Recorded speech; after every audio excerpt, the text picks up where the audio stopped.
Hello everyone, welcome back to in my channel. So it's so nice to see you again. So दोस्तों आज का हमारा topic है T S. Eliot की the love song of J Alfred Prufrock. तो ये poem है जो आज हम समझने वाले हैं। सो ये पोएम बहुत ही इजी है एंड थोड़ी सी लॉन्ग है। कुछ नहीं है, ये बहुत ही इजी है। मैं सारा आपको अच्छे से समझा दूंगी, बस वीडियो को एंड तक देखना। ओके। एंड सबसे पहले मैं बता दूं, अगर अभी तक चैनल को सब्सक्राइब नहीं किया है तो सब्सक्राइब कर लो यार। मैं ऐसी हेल्पफुल वीडियोस आपके लिए लाती रहती हूँ इंग्लिश ऑनर्स से रिलेटेड, ठीक है। और तो चलिए हम सीधा मुद्दे पे आते हैं। अब हम बात करते हैं ये जो टी.एस. एलियट की ये पोएम्स हैं, इसको पढ़ने का क्या फायदा होगा हमें, इससे हमें क्या सीखने का मौका मिलेगा। तो सबसे पहली बात तो ये कि मॉडर्निज्म का हिस्टोरिकल कॉन्टेक्स्ट और फर्स्ट वर्ल्ड वॉर के बाद के हालात को पहचानने को मिलेगा, हमें समझने को मिलेगा जिसमें ये पोएम लिखी गई है। दूसरी चीज, पोएम को अच्छी तरह से समझना, उनका डिटेल स्टैंजा वाइज इंटरप्रिटेशन समझना, ये आ जाएगा हमें। तीसरा है कि एक मॉडर्न मिडिल एज आदमी के जो साइकोलॉजिकल थॉट प्रोसेस है और उसकी लाइफ के जितने भी पॉसिबल डिलेमास हैं, मतलब उलझने हैं, उनको समझने को मिलेगा हमें।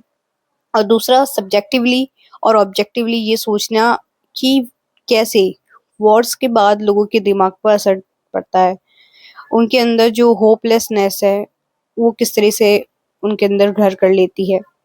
एंड लास्ट वन ये कि ये समझना कि इन पोएम्स के थीम्स आज भी हमारे साथ कई तरीकों से कनेक्ट करते हैं।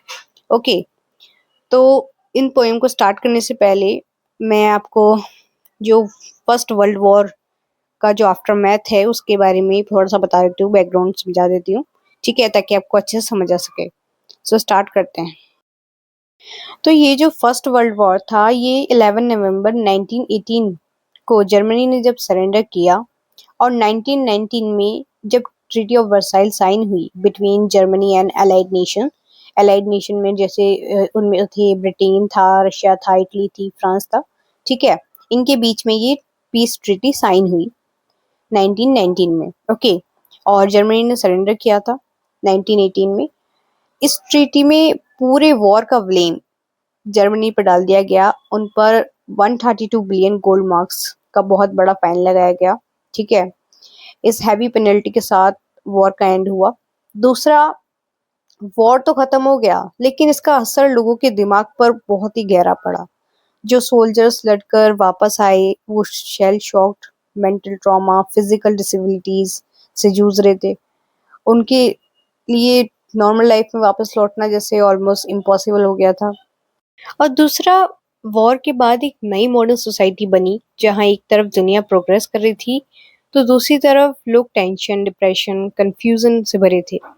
इंसान का दिमाग अंदर से टूट चुका था। ओके।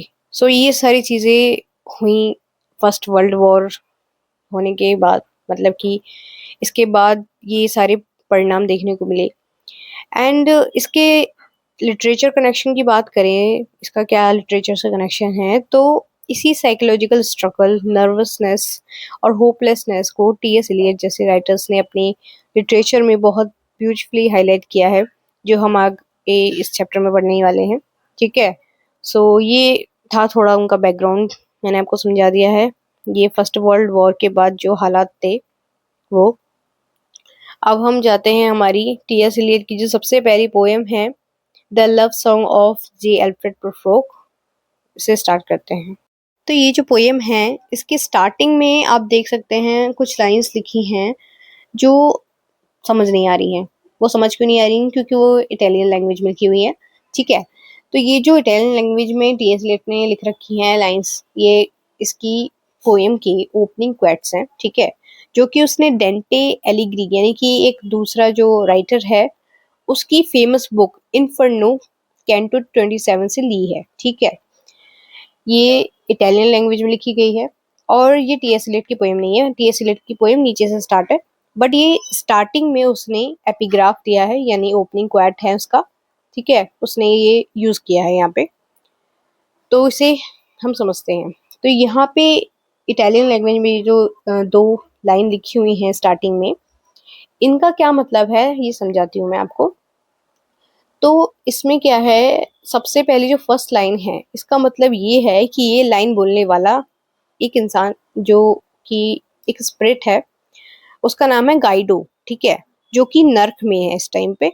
और वो कह रहा है कि अगर मुझे लगा कि मैं जिस इंसान को ये जवाब दे रहा हूँ, उसके बाद जो सेकंड लाइन लिखी है वो ये है कि वो किसी ऐसे इंसान को ये जवाब दे रहा हूँ जो कभी भी उस दुनिया में, मतलब कि जहाँ पे लोग रहते हैं, वहां पे वापस लौट कर ना जाए।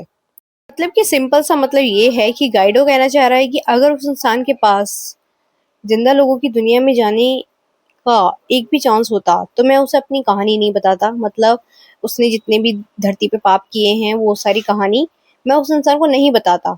लेकिन मुझे विश्वास है कि वो इंसान वापस नहीं जा सकता है, वो भी मेरी तरह इसी नर्क में रहेगा। इसलिए मुझे कोई भी बेइज्जती का डर नहीं है, इसलिए मैंने ये सारी चीज़ें बताई हैं। अगर पता होता कि वो वापस जा सकता है तो मैं उसे नहीं बता पाता, क्योंकि मुझे अपनी बेइज्जती का डर होता। ओके। अब देखो डेंटे की ये जो इन्फर्नो है, इसमें हेल का एक कैरेक्टर गाइडो डेंटे से बात करता है। गाइडो सोचता है कि डेंटे भी एक आत्मा है जो कभी जिंदा लोगों की दुनिया में वापस नहीं जा पाएगी।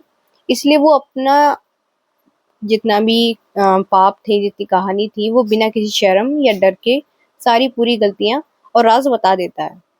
अब ये जो यहाँ पे इसने ओपनिंग लाइंस यहाँ पे दी हैं हमें, टीएस एलियट ने, इसका प्रूफ्रोक की पोएम से क्या कनेक्शन है?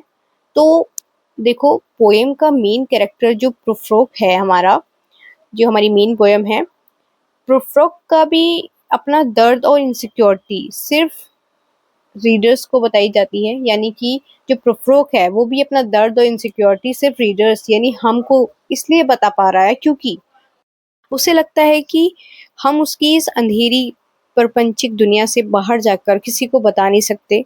ये उसके अंदर की झिझक, डर और अकेलेपन को रिप्रेजेंट करता है। ठीक है, तो अब आगे देखते हैं ये जो इटालियन एपिग्राफ है, इसको कंटिन्यू करते हैं।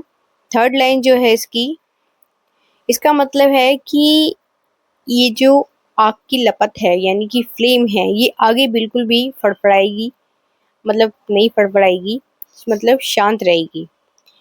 इसका मतलब ये है कि डेंटे के हेल में आत्माएं आग की लपटों में लिपटी हुई हैं। गाइडो कह रहा है कि अगर मुझे लगता कि सामने वाला जिंदा दुनिया में वापस जाएगा तो मैं अपनी जबान यानी फ्लेम शांत रखता और कुछ ना बोलता। लेकिन क्योंकि इस हेल की गहराई से अगर जो मैंने सुना है वो सच है, तो कोई भी इंसान जिंदा वापस नहीं लौटा है। ठीक है, इसलिए बिना किसी बदनामी या बेइज्जती के डर के मैं तुम्हें जवाब देता हूँ। अब गाइडो डेंटे को अपना राज इसलिए बता रहा है क्योंकि उसके मतलब उसे पक्का विश्वास है कि डेंटे भी हेल से कभी बाहर नहीं जा पाएगा। फिर फ्रोक भी रीडर को अपना अकेलापन, डर इसलिए बता पा रहा है क्योंकि उसे लगता है कि हम उसकी हिडन दुनिया को जज नहीं करेंगे। ओके, तो ये थी, ये जो ओपनिंग लाइंस थी, इसका मतलब ये था। ओके, अब यहाँ से हमारी मेन पोएम स्टार्ट होती है। हमारा जो स्टैंजा वन है वो यहाँ से स्टार्ट होता है, let us go then you and I. मतलब हमारी जो पोएम है लव सॉन्ग, यहाँ से स्टार्ट होती है। तो इसकी लाइंस हैं, let's go then you and I. इसका मतलब है तो चलो चलते हैं तुम और मैं। यहाँ यू एंड आई प्रोफ्रोक के दो रूप हो सकते हैं, उसका एक हिस्सा जो दुनिया को दिखता है और दूसरा उसका अंदर का डर, मतलब कि डरता हुआ मन, ना कि कोई रियल कंपेनियन। ओके, दूसरी लाइन है, when the evening is spread out against the sky like a patient etherised upon a table. मतलब जब शाम आसमान पर इस तरह फैली हुई है जैसे कोई मरीज किसी ऑपरेटिंग टेबल पर बेहोश पड़ा रहता है। यानी नॉर्मल पोइट्री में शाम को खूबसूरत बताया जाता है, पर प्रोफ्रोक के लिए ये शाम बेहोश, बेजान और पैरालाइज लग रही है, जो उसके लिए अपने पैरालाइज मन को रिफ्लेक्ट करती है। ओके, आगे बोलते हैं, late us go through certain half deserted streets, the muttering retreats of restless nights in one night cheap hotels and sawdust restaurant with oyster shells। यानी कि चलो चलते हैं उन आधी सुनी सुनसान गलियों से होते हुए जहाँ धीमी आवाज़ों, मटरिंग का मतलब है धीमी आवाज़ों की बातें गूंजती हैं, उन बेचैनी रातों की जो सस्ते एक रात वाले होटलों में बिताती हैं और उन्हें सस्ते ढाबे टाइप रेस्टोरेंट में, जहाँ फर्श पर लकड़ी का बरूदा यानी कि सॉडस्ट और ऑयस्टर के छिलके बिखरे हैं। ठीक है, ये शहर के गंदे और अकेले और उदास इलाकों का दृश्य है जो ये बताया है यहाँ पे। ठीक है, और आगे वो बोलते हैं, street the follow like a tedious argument of insidious intent to lead you to an overwhelming question. Oh, do not ask what is it. यहाँ पर इन्होंने बोला है कि ये गलियां एक ऐसी उबाऊ और थकाने वाली बहस की तरह आगे बढ़ती चली जाती हैं जिसकी नीयत चालाक धोखेबाज है। ठीक है, जो आपको एक ऐसे बड़े और बोझिले सवाल यानी कि ओवरवेलमिंग क्वेश्चन की तरह ले जाती है। Oh do not ask what is it, मतलब कि ओ मत पूछो कि वो सवाल क्या है। तो प्रोफ्रोग इस सवाल, जो शायद उसकी ज़िंदगी का मकसद या कोई लव प्रपोजल हो सकता है, को फेस करने से डरता है। ठीक है, वो कहता है कि मुझसे मत पूछो ये सवाल क्या है, वो बात को टाल देता है। ठीक है, आगे की लाइन्स हैं, late us go and make a visit in the room the women come and go, talking of Michael Anglo. तो यहाँ पर बोला है चलो बस चलते हैं और अपनी मुलाकात पूरी करते हैं, यानी विजिट पूरी करते हैं।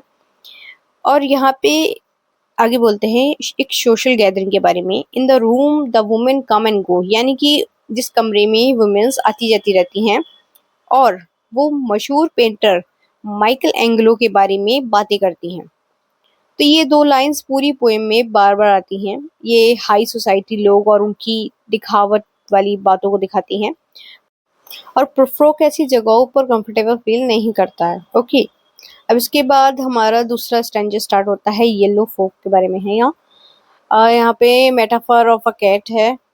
ओके, तो इस पूरे स्टैंजा में इलियट ने पीले कोहरे को एक बिल्ली के रूप में पोर्ट्रेट किया है।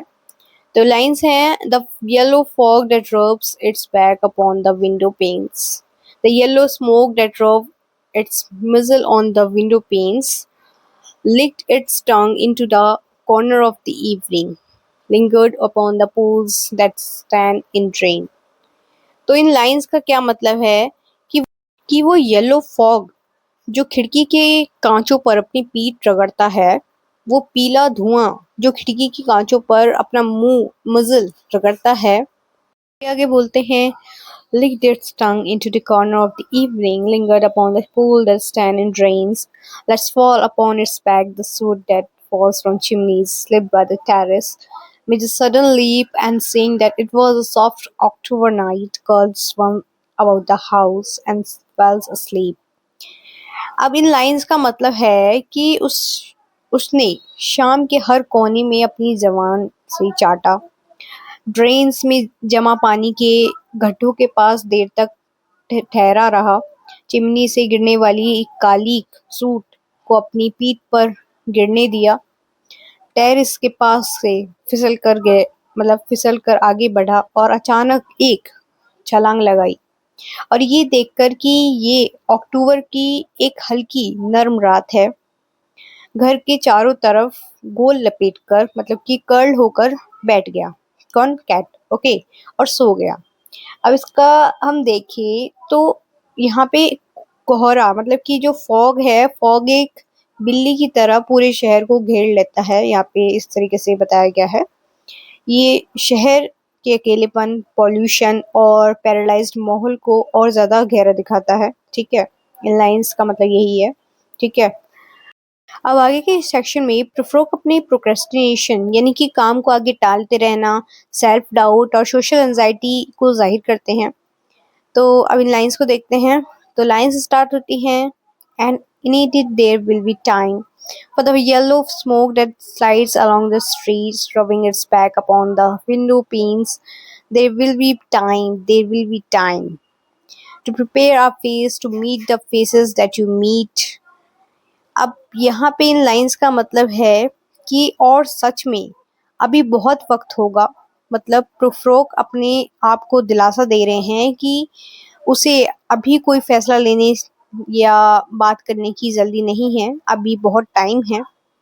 उस पीले फॉग के लिए जो सड़क पर चल रहा है और खिड़की के कांचों पर अपनी पीठ रगड़ते हुए अपनी मतलब अभी वक्त होगा, बहुत वक्त होगा।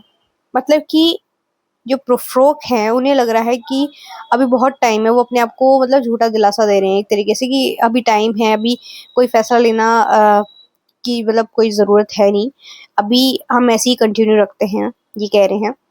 मतलब कि अभी इनके अकॉर्डिंग बहुत टाइम है। ओके, आगे जो बोलते हैं वो to prepare a face to meet the faces that you meet, मतलब कि एक नकली चेहरा मास्क तैयार करने का, ताकि तुम उन लोगों से मिल सको जिनसे तुम मिलते हो। प्रोफरो कह रहे हैं कि सोसाइटी में लोग अपना असली रूप छिपाकर नकली सोबर चेहरा पहनकर मिलते हैं और उसे भी ऐसे चेहरे बनाने का वक्त मिल जाएगा। ठीक है, मतलब वो अपने आप को दिलासा दे रहे हैं कि मैं भी ऐसा ही हो जाऊंगा लोगों की तरह, जो दिखावटी चेहरा बना के लोग घूमते हैं उसी तरीके से, उसके लिए मेरे पास टाइम है। वही ये चीज अपने आप को कह रहे हैं प्रोफरो। अब आगे की लाइन है, there will be the time to murder and create, वक्त होगा कुछ खत्म यानी मर्डर करने का और कुछ नया बनाने यानी क्रिएट करने का। यहाँ मर्डर एंड क्रिएट का मतलब अपने पुराने विचारों या पहचान को मारकर नए तरीके से पेश होना है। ठीक है, and time for all the works and there days of hands, the lift and drop a question on your plate, time for you and time for me, and time yet for 100 indecisions। तो इन lines का मतलब है कि और उन सभी कामों और हाथों की मेहनत के लिए भी वक्त होगा जो तुम्हारी प्लेट में एक सवाल उठाकर रख देते हैं। ठीक है, जैसे खाने की थाली पर चीजें रखी जाती हैं, वैसे ही लाइफ हमारे सामने मुश्किल सवाल रख देती है। Time for you time for me मतलब तुम्हारे लिए भी वक्त होगा और मेरे लिए भी, and time yet for 100 indecisions, और भी 100 indecision मतलब दुविधाओं के लिए वक्त होगा।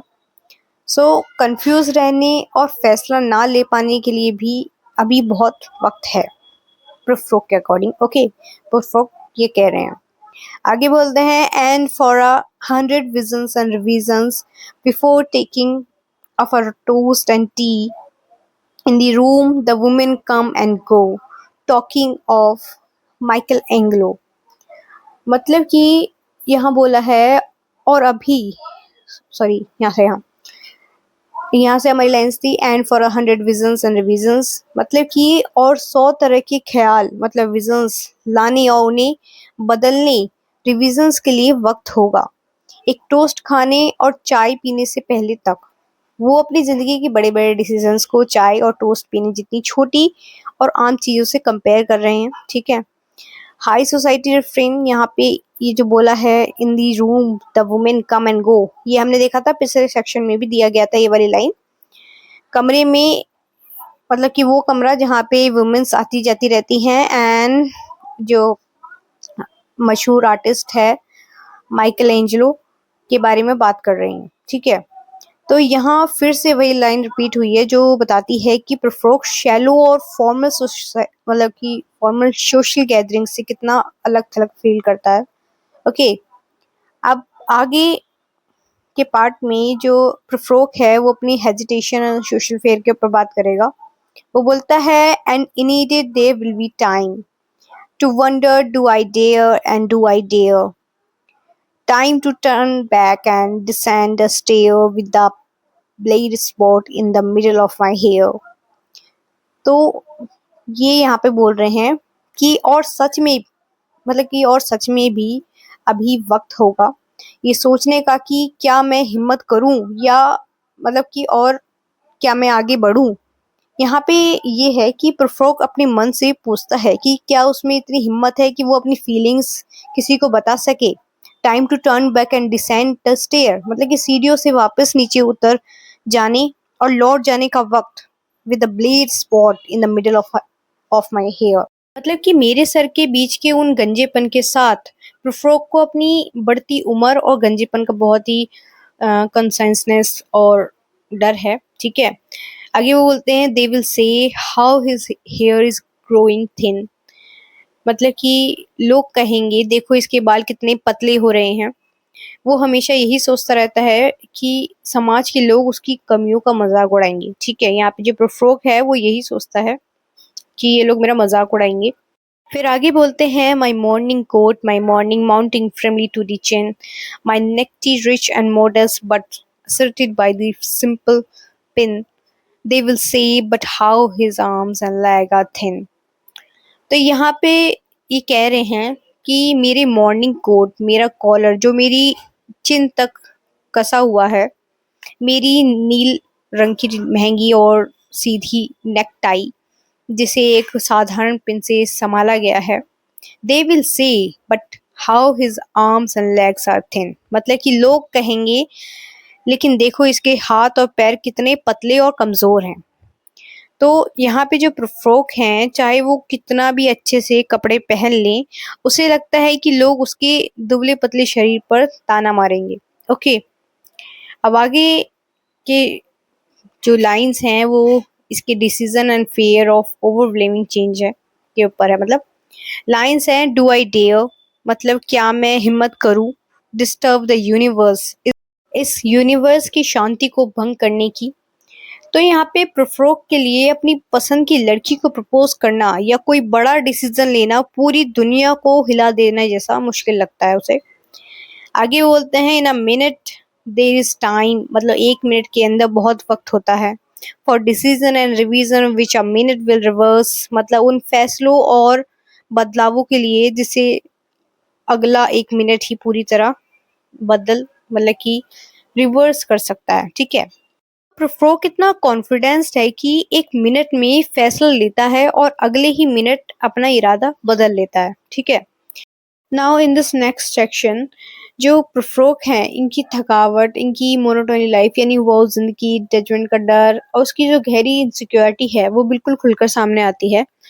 तो लाइन से स्टार्ट होती हैं इनकी मोनोटोनी लाइफ के ऊपर बात करते हुए, यानी वो जिंदगी के ऊपर। मतलब ये बोलते हैं for I have know them already, known them all, have know the evenings, mornings, afternoons. I have measured out my life with coffee spoons. I know the voice dying is a dying fall beneath the music from a further room. तो यहाँ पे क्या बोल रहे हैं जो प्रोफ्रोक हैं, प्रोफ्रोक का कहने का मतलब है कि क्योंकि मैं इन सभी चीजों को पहले से जानता हूँ, सभी को अच्छी तरह जानता हूँ। प्रोफ्रोक कह रहे हैं कि सोसाइटी और इस रोजमर्रा की जिंदगी में अब उसके लिए कुछ नया नहीं बचा है, सब पहले से देखा भाला लगता है। और वो कह रहे हैं मैं उन शामों, सुबहों, दोपहरों को अच्छी तरह से जानता हूँ। मैंने अपनी पूरी जिंदगी को कॉफी के चम्मचों यानी कॉफी स्पून से नापा है। तो यहाँ पे फेमस लाइन है, ये उसकी बोरियत और रूटीन को दिखाता है। उसकी ज़िंदगी में कोई बड़ा एडवेंचरस काम नहीं हुआ है, बस हर दिन कॉफ़ी पीने जैसी छोटी-छोटी बोरिंग चीज़ों में उसकी उम्र बीत गई है, ठीक है। एंड जो ये वाली लाइन है I know the voice dying with the dying fall, मतलब कि मैं उन आवाज़ों को जानता हूँ जो धीमी होती-होती ख़त्म हो जाती हैं। Beneath the music from a further room, मतलब किसी दूर के कमरे से आती हुई संगीत की धुन के पीछे। यानी सोशल गैदरिंग्स में लोग बस नाम मात्र की सुपरफिशियल बातें करते हैं जिनमें कोई सच्चाई, डेप्थ या इमोशंस नहीं होते हैं। ओके, इसके आगे वो कंटिन्यू करते हुए बोलते हैं so how should I presume and I have known the eyes already known them all, the eyes that fix you in a formulated phrase and when I am formulated sparkling on a pen, when I'm pinned and wriggling on the wall, then how should I begin to spit out all the butt ends of my days and weeks? मतलब कि यहाँ पे वो कह रहे हैं तो फिर मैं आगे बढ़ने या कोई उम्मीद रखने की हिम्मत कैसे करूं। तो यहाँ पे क्या है, वो जब बोलते हैं and I have known the eyes already known them all, यहाँ पे क्या है कि सोसाइटी की तीखी निगाहों के बारे में बात हो रही है, फेयर ऑफ जजमेंट। ओके, इसमें बोला है और मैं उन सभी आंखों आईज को पहले से जानता हूँ, सभी को जानता हूँ। The eyes that fix you in a formulated phrase, वो आंखें जो आपको एक बने बनाए लेवल फॉर्मुलेटेड फ्रेज में बांध देती हैं। लोग उसे देखकर पहले से ही जजमेंट बना लेते हैं, ये तो ऐसा ही है, ठीक है। And when I am formulated, मतलब यहाँ पे उसने बोला है और जब मुझे एक लेवल दे दिया जाता है और मैं एक पिन पर लटका दिया जाता हूँ, when I am pinned and wriggling on the wall, जब मुझे दीवार पर पिन से चिपका कर टांग दिया जाता है और मैं तड़प रिगल रह जाता हूँ, मतलब कि तड़प रहा होता हूँ। यहाँ पे इस मेटाफर को समझिए जैसे साइंस लैब में किसी इंसेक्ट को दीवार या बोर्ड पर पिन से गाड़ कर मतलब कि स्टडी किया जाता है, तो यहाँ पे प्रोफ्रोग को भी लगता है कि सोसाइटी की निगाहें उसे वैसे ही जज करती हैं और वो उस डर में तड़पता है, ठीक है। इसके बाद इस डर के बावजूद वो बोलता है कि then how should I begin, तो फिर मैं शुरुआत कैसे करूं, to spit out all the butt ends of my days and ways, मतलब अपनी जिंदगी के बच्चे कुचे बेकार टुकड़ों और तरीकों को बाहर थूकने की। वो सोच रहा है कि मैं इन सब चीजों के बावजूद ये हिम्मत कैसे करूं। तो वो अपनी बेकार बीती हुई जिंदगी को सिगरेट के जले हुए बचे हुए हिस्से बट एंड्स से कंपेयर कर रहा है यहाँ पे। एंड बोलता है and how should I presume, और मैं कैसे हिम्मत करूं। अब आगे फिजिकल अट्रैक्शन डिस्ट्रक्शन है। यहाँ पे बोला है उन्होंने and I have known the arms already, known them all, arms that are braceleted and white and rare, मतलब यहाँ पे बोला है कि और मैं उन बाहों यानी आर्म्स को भी पहले से जानता हूँ, सभी को जानता हूँ। वो बाहें जो कंगन यानी ब्रेसलेट से सजी हैं, गोरी हैं और खुली हैं, ठीक है। But in the lamp light down with the light brown hair, लेकिन लैम्प की रोशनी में उन पर हल्की भूरी रुए हेयर्स दिखती हैं। यहाँ प्रोफ्रोग का ध्यान उन छोटे छोटे डिटेल्स पर जाता है जो उसे और अट्रैक्ट करती हैं, ठीक है। Then he said is it perfume from a dress, क्या ये किसी ड्रेस से आती परफ्यूम की खुशबू है, that makes me so digress, जो मुझे मेरी मूल बात से भटका रही है, ठीक है। वो मतलब कि वो वुमेन्स की खूबसूरती और उनकी जो खुशबू है उससे वो डिस्ट्रैक्ट हो रहे हैं और अपनी बात भूल जाते हैं। अब आगे बोलते हैं arms that lie along a table or wrap about a shawl, and should I then presume and how should I begin? Shall I say I have gone at a dusk through narrow streets and watched the smoke that rise from the pipes? यहाँ पे इन्होंने बोला है कि वो बाहें जो मेज पर टिकी हैं या किसी शॉल में लिपटी हुई हैं, तो क्या अब मैं कोई उम्मीद रखूं या आगे बढ़ूं, और मैं शुरुआत कैसे करूं। यहाँ पे अब आगे वो बात करते हैं shall I say I have gone to dusk through narrow street, यहाँ पे आइसोलेशन और क्रैब मेटाफर है, मतलब कि अकेलेपन की चरम सीमा। तो यहाँ पे इन्होंने जो लाइन बोली है shall I say I have gone at dusk through narrow streets, इसका मतलब है क्या मैं ये कहूँ कि मैं शाम के वक्त तंग गलियों से गुजरा हूँ, and watch the smoke that rise from the pipes, और मैंने उन पाइप्स मतलब कि सिगार पीने वाली से निकलते हुए, मतलब जो सिगार पीते हैं वो वाली जो पाइप होती है उससे निकलते हुए धुओं को देखा है। Of lonely man in shirt sleeves leaning out of Windows, यानी कि जो खिड़कियों से बाहर झुके हुए अकेले मर्दों के हैंड स्लीव से निकल रहा था। यहाँ पे प्रोफ्रोग शहर के अकेले लोगों में अपना अक्स देखता है, वो भी उतना ही अकेला और अलग थलग है।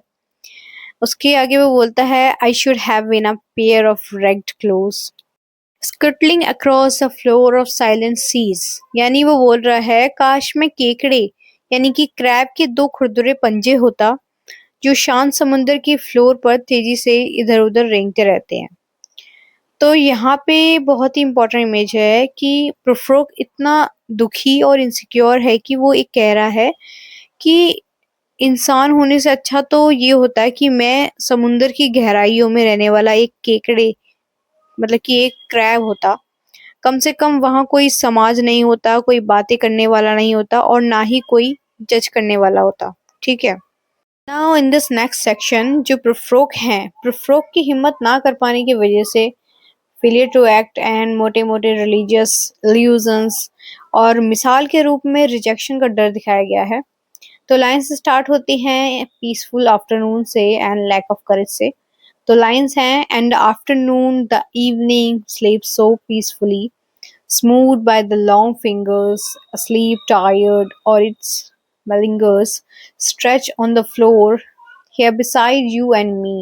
Should I, after tea, cakes, and eyes, have the strength to force the moment to its crisis?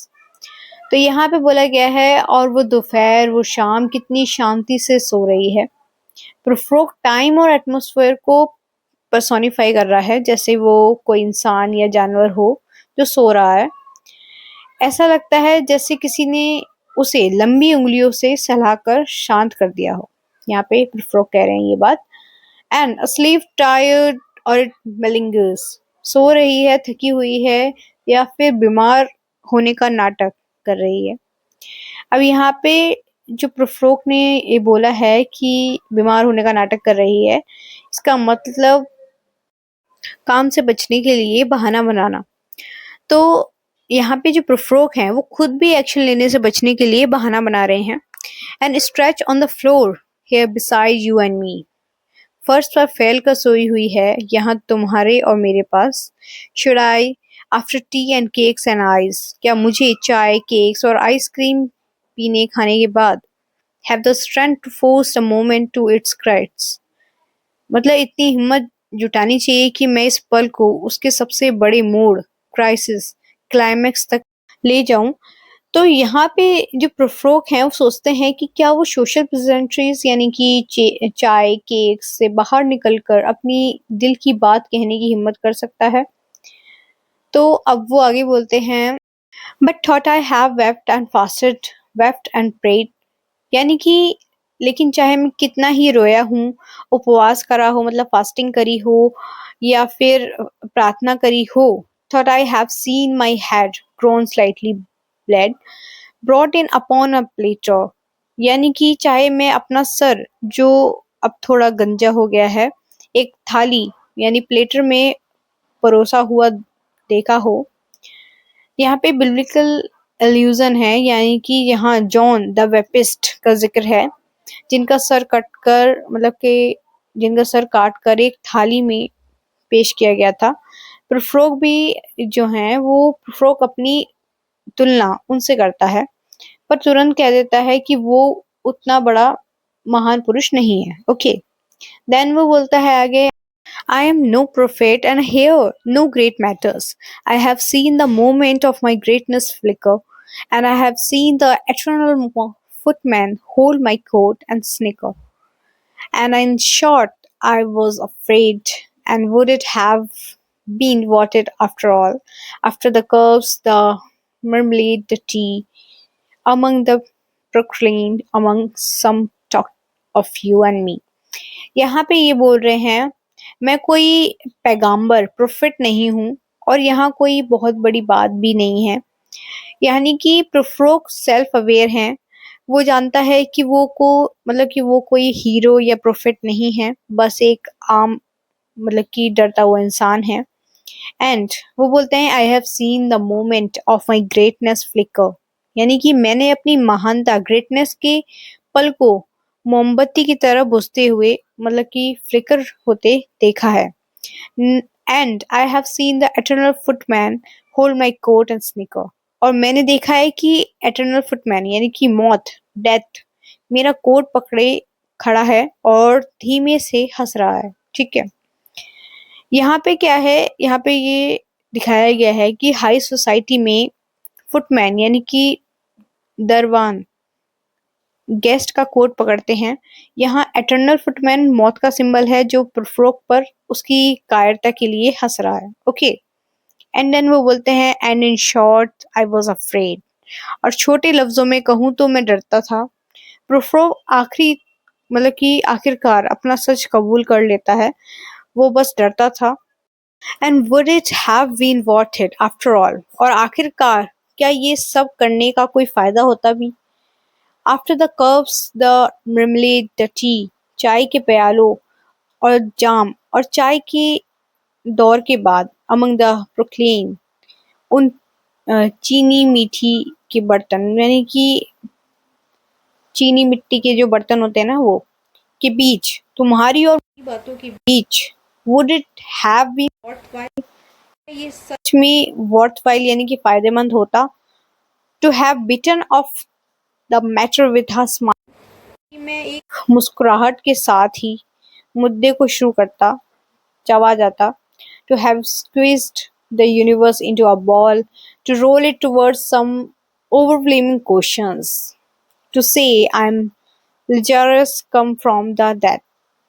यहाँ पे उसने बोला है कि मैं एक, सॉरी यहाँ से तो हो गया था ना, हाँ यहाँ से था टू हैव स्क्विज्ड, मतलब कि पूरे यूनिवर्स को निचोड़ कर एक छोटी सी बॉल में बदल देता।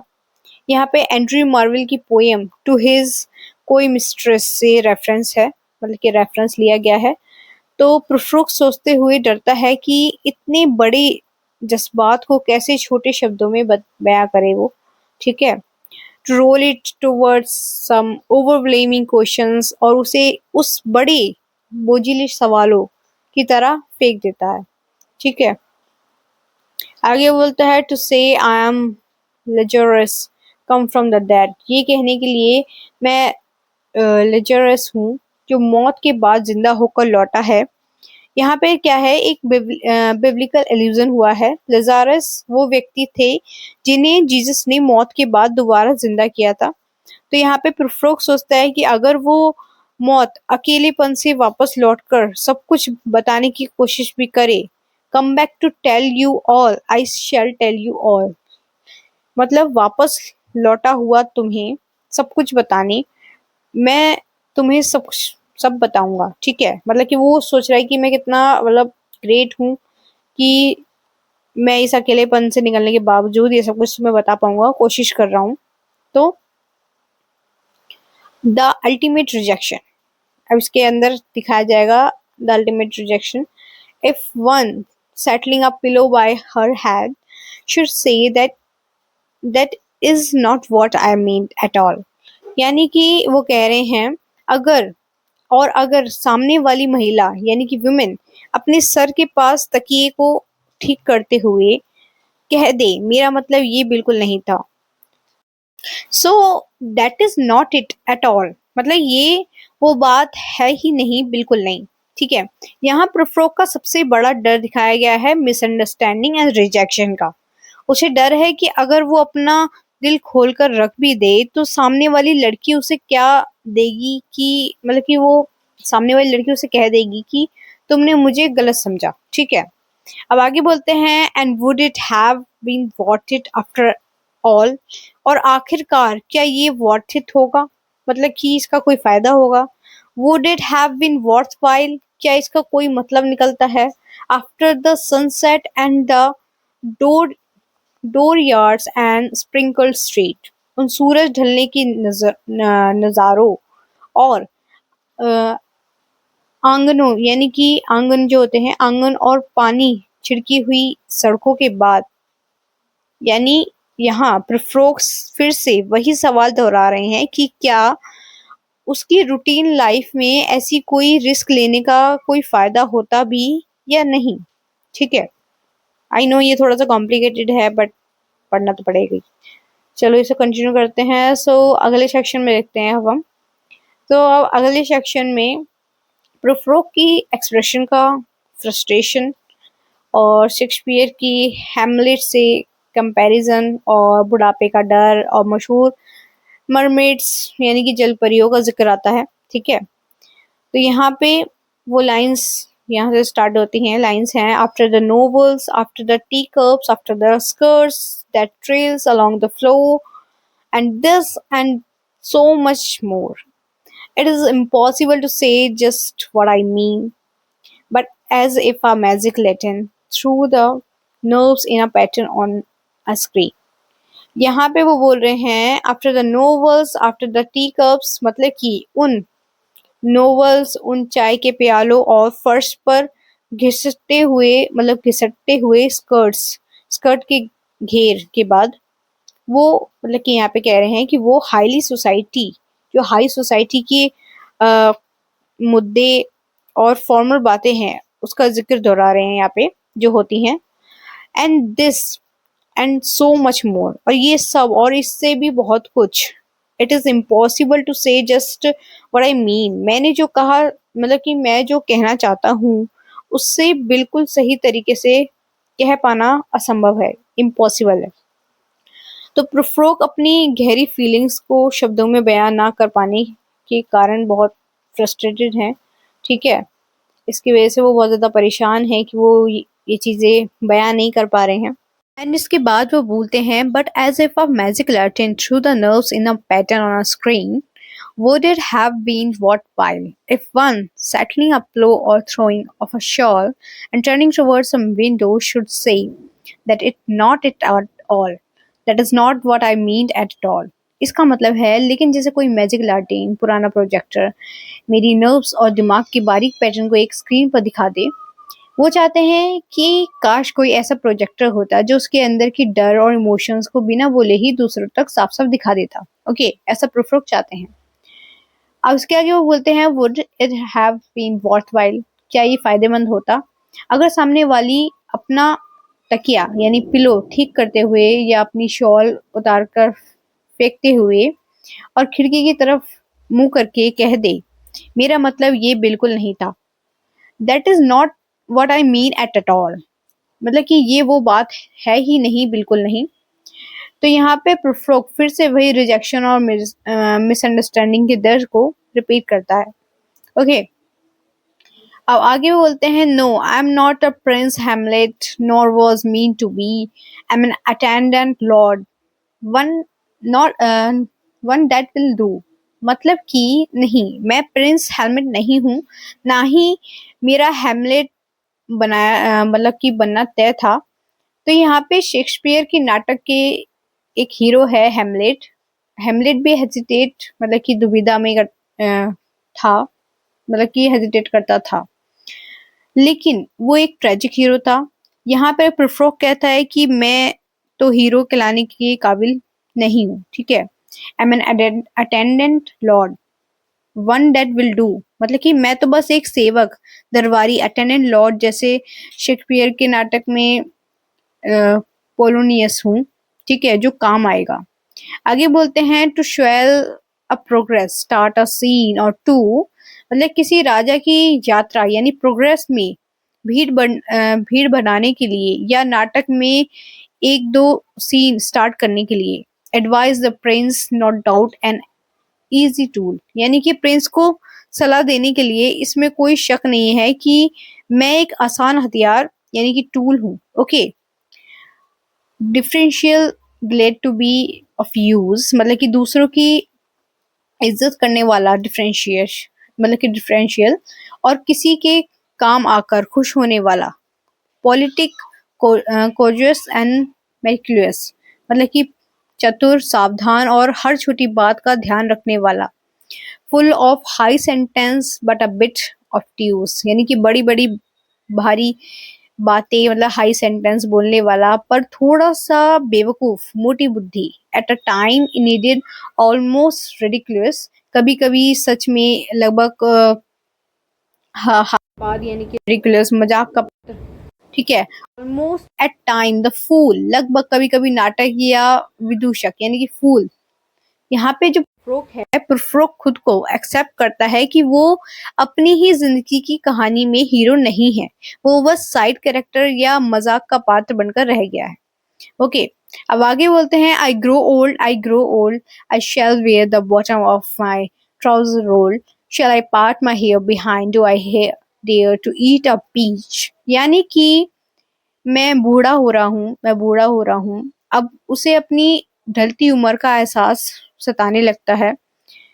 मैं अपनी ट्राउजर यानी कि पैंट के नीचे के हिस्से को फोल्ड करके पहनूंगा। तो तो यहाँ पे फैशन या कंफर्टेबल रहने के लिए बुढ़ापे में लोग पैंट्स फोल्ड करते हैं, ये उसके मतलब कि बूढ़े होने का सिंबल है। ओके, देन आगे वो बोलते हैं, shall I part my hair behind, do I dare to eat a peach? क्या मैं अपने बालों को पीछे से मांग निकालूं? क्या मैं एक पीच यानी कि आड़ू फल खाने की हिम्मत कर सकता हूँ? तो यहाँ पे बालों की मांग, वो अपनी गंजेपन को छिपाने के लिए बाल सेटिंग की सोचता है। दूसरा, पीच खाने वाली जो बात कही है, इसमें पीच खाओ तो रस टपकता है और दांत खराब हो सकते हैं। तो वो इतना इनसिक्योर है कि एक फल खाने से पहले भी 10 बार सोचता है। ओके, नाउ आगे वो बोलता है, I shall wear white flannel trouser and walk upon the beach. यानी कि मैं सफेद फ्लैनल की ट्राउजर पहनूंगा और समुद्र के किनारे यानी बीच पर टहलूंगा। अब आगे की लाइंस में वो मरमेड्स यानी कि जलपरी और फैंटेसी वर्ल्ड के बारे में बात करते हैं। वो बोलते हैं, I have heard mermaid sings each to each.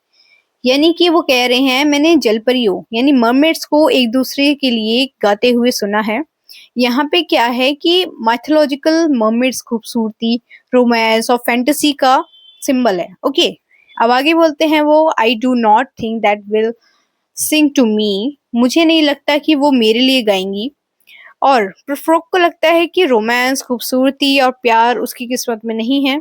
जलपरियां भी उसे इग्नोर कर देंगी। Okay, I have seen them riding seawards on the waves. मैंने उन्हें लहरों पर सवार होकर समुद्र की तरफ जाते हुए देखा।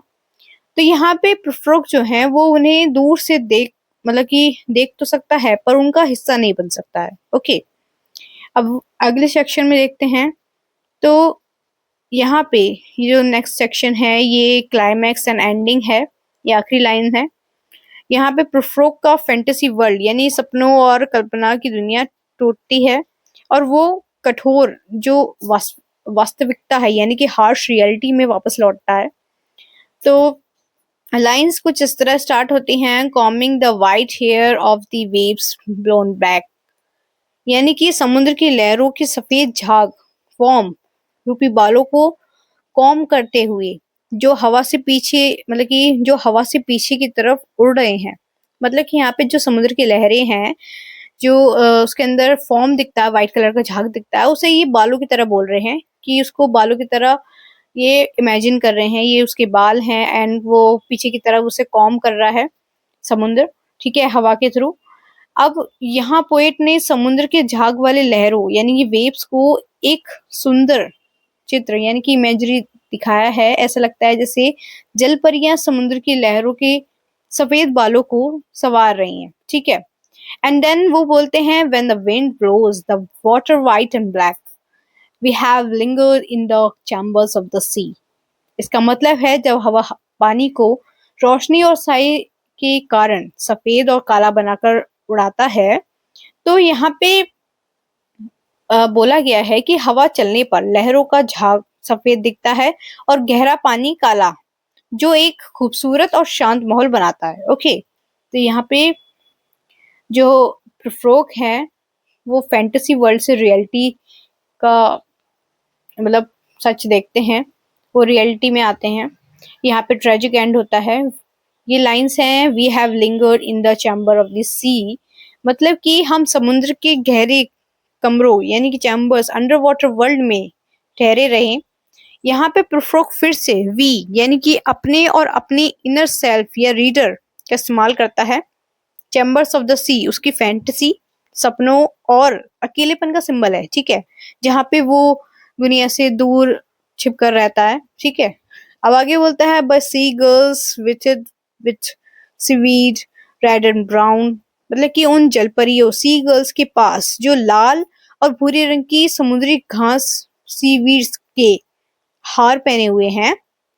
तो यहाँ पे इसका क्या मतलब है कि यहाँ वो अपनी इमेजरी और रोमांटिक दुनिया में खोया हुआ है जहाँ कोई उसे जज नहीं करता है। ओके, आगे बोलता है, till human voice wake us and we drown. यहाँ पे वो बोलता है, जब तक कि इंसानी आवाज ह्यूमन वॉइस हमें जगा नहीं देती और हम डूब नहीं जाते, ठीक है। तो यहाँ पे ह्यूमन वॉइस का क्या है कि ये असली दुनिया हाई सोसाइटी के लोग और उनकी बातें हैं। वेकस का मतलब जैसे ही इंसानी आवाज उसे उसके सपनों से जगाती है, ठीक है। एंड वी ड्रॉन मतलब कि वो रियलिटी में डूब जाता है। इसका मतलब है कि वो असली दुनिया का सामना नहीं कर सकता और उसकी सारी रोमांटिक फैंटेसी खत्म हो जाती है। Okay, end of the conclusion ये है कि प्रोफ्रोक की ट्रेजिक रियलिटी ये है कि वो अपने ही डर, इनसिक्योरिटी, ओवर थिंकिंग के कारण पैरालाइज्ड है, ठीक है। वो अपनी रियल लाइफ में किसी को प्रपोज या अपना दुख शेयर नहीं कर पाता, और जब वो अपनी सपनों की दुनिया यानी फैंटेसी में भागने की कोशिश करता है तो असली दुनिया की आवाजें उसे वापस खींच लेती हैं और वो अके, अकेलेपन में डूब जाता है। तो ये थी ये पूरी पोयम। ये सिलेट की the love song of J Alfred Prufrock complete हो चुकी है। मैंने लाइन में लाइन आपको पूरा समझा दिया है। कहीं पे भी अगर कोई दिक्कत है तो आप मुझसे कमेंट सेक्शन में पूछ सकते हैं, मैं आपको आंसर कर दूंगी। और अगर वीडियो पसंद आई हो तो प्लीज वीडियो को लाइक जरूर करना एंड ज्यादा से ज्यादा इस वीडियो को शेयर करना अपने दोस्तों तक, ताकि उनकी हेल्प हो सके। एंड अगर अभी तक चैनल को सब्सक्राइब नहीं किया है तो प्लीज चैनल को सब्सक्राइब कर लो, ताकि ऐसी हेल्पफुल वीडियोस आपको टाइम से मिलती रहें। सो नेक्स्ट वीडियो आने वाली है आपकी टीएस सीरीज की जो दूसरी पोएम है द होलो मैन, उस पर मैं वीडियो लाने वाली हूँ, तो इसलिए जल्दी से सब्सक्राइब कर लो ताकि नोटिफिकेशन आपके पास पहुंच जाए जब वीडियो आ जाए। Okay, so thank you so much for watching. मिलते हैं नेक्स्ट वीडियो में। Bye bye.